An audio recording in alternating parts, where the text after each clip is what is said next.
Hello and welcome back to the shed. In today's episode I'm going to be reviewing the Veritas Mark II Deluxe Honing Guide set. Hope you enjoy. I've been using this Veritas Honing Guide set for a while, and I just want to put a disclaimer in there. I'm not sponsored by Veritas. I haven't been given the product. I bought it with my own money and I've been using it because I like it and I want to review it because I think it is a good quality product. So what comes in the box when you buy this deluxe set is you have this parallel clamp guide, which has two rollers here to parallel clamp. It comes with this flat roller here. It comes with your little marking fence here with all these markings and things, which I'll explain a little bit later. You get the narrow clamping jaws here, which replaces on the top of the flat roller, and you have this cambered wheel which you can use for cambering plain blades if you're using that and you want to actually camber it, so you can put this on here. So the way this works is you roll the fence on, and this is your first step, putting your fence on to the thickness of your blade. So I'm just going to show you with this 50mm blade here, so I'm setting that to 2 inches. And you just mark this little line here against it, right there. There's a little tiny mark. And we lock that down. So now we've got a thickness of our blade set with this fence here. We need to determine the angle, so how much it's going to protrude out the front to choose. Now, this Veritas jig has a lot of flexibility. And we have these red high angles, yellow as a standard angle, and these green ones on this green line here as back bevels. Up here we have these markings 1, 2, 3, which corresponds to the red, yellow and green, and as I'm using standard angles I've always got this set to the yellow up here, the number 2, and then we just select in these ones here what angle we want. And what I tend to use for all my blades is 30 degrees, so I have this locked down on 30 and I don't move it unless there's some special reason to sharpen something at a different angle. So now we've got the fence locked on here, we need to turn it over. What we do is we release this piece here so we can fit our blade in, and we fit our blade in bevel up when we're this side, so when we turn it over we'll have it facing the top, and we bring it in, and I just like to loosely do these up just to hold that blade, and you want to evenly do them up from each side like this, so we don't over tighten, it's even. And then I like to just loosen them off a touch so we can adjust this, and we push it across so it's flat against the side of this fence here, and this corner is pushed right up against our stop, which is setting our protrusion for the angle. Once that's done, you can turn it over, remove it, and it's that simple to actually sit the blade in and set the angle. Now, this comes with the flat roller, which is obviously for just doing flat blades. The cambered wheel, which involves just taking this off and adding that on there, if that is what you want. And then we have the narrow ones. So this works well. You hold it like this and you just go back and forwards, and you can sharpen straight like this, and you're going to get perfect repeatable results every time. And I love this particular Veritas jig for this.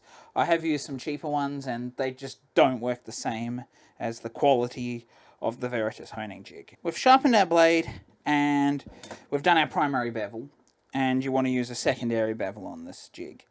Now, this jig has a concentric wheel, which means that it's ever so slightly ovalated in the middle here, so it's slightly oval.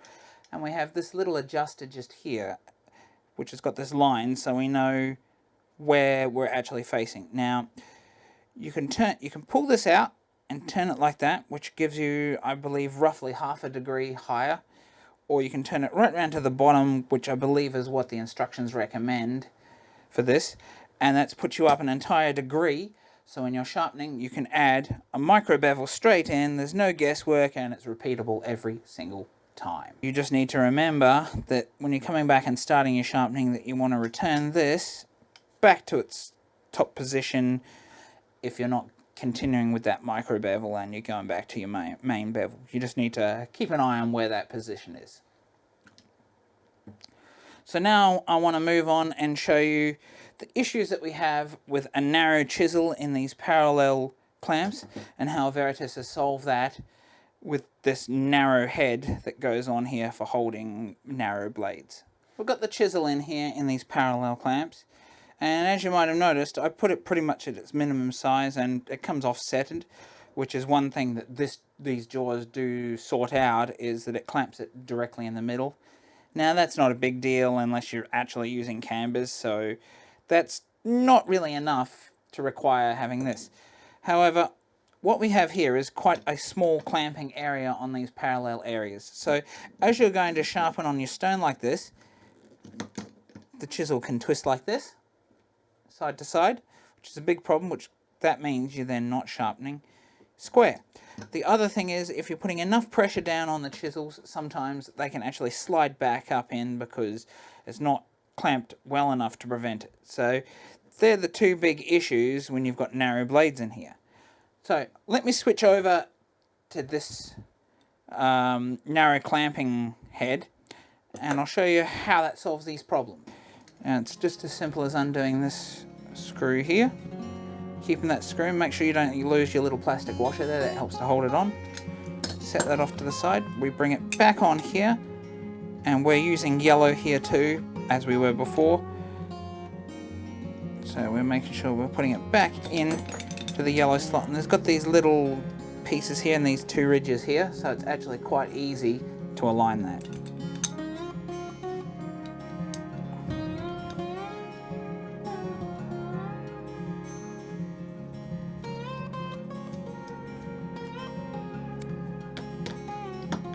So now we're all set, and we'll go ahead and put the chisel in. So we've got a little, a narrower adjustment here, but what I like to do is just clamp that on loosely, put the chisel in, do these jaws up, and just allow it to align to the center, because then you know you got it right. And then you can clamp that fence down and ensure that you got it all in there nice and square, which these jaws automatically do. If the sides of your chisels are parallel, then it's going to clamp it. Now, these jaws work very well for bevel edges because it sort of holds up in the top here and it holds onto it quite well. If you have firmer chisels that have got a flat side, which you don't see much of these days, but you do with some vintage ones, it might not hold it the best. Sometimes it can slide. But you're just putting it in there, making sure you've got that done up nice and tight. So now we can see we've got this centered in the middle. It's held perfectly, and we can't rock it, and if I push down, it doesn't slide. So they've done a good job with engineering this from feedback from the original, and now that they're providing this, I find that this is a complete set that is actually very good and has a lot of repeatability. So it's just a simple process. You go in here, I like to put my thumbs in the back here, fingers here, and you're set and perfect, and you'll get that same result every single time you come back and use this jig, because we have a fence that's engineered to go with it that's perfect for it. Now the one last thing I want to show you is this cambered wheel and how that works. So I'm just switching over to this cambered wheel, which has its own screw.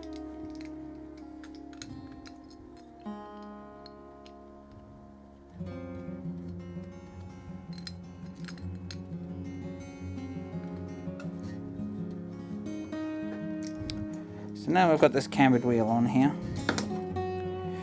I will go ahead and put the blade in there again.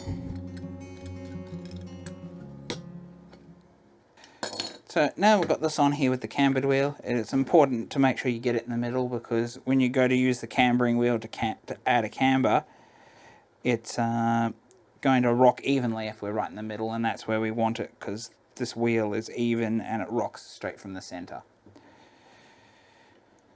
So you've sharpened it and you want to put a camber on it. You probably just want to lightly hone it.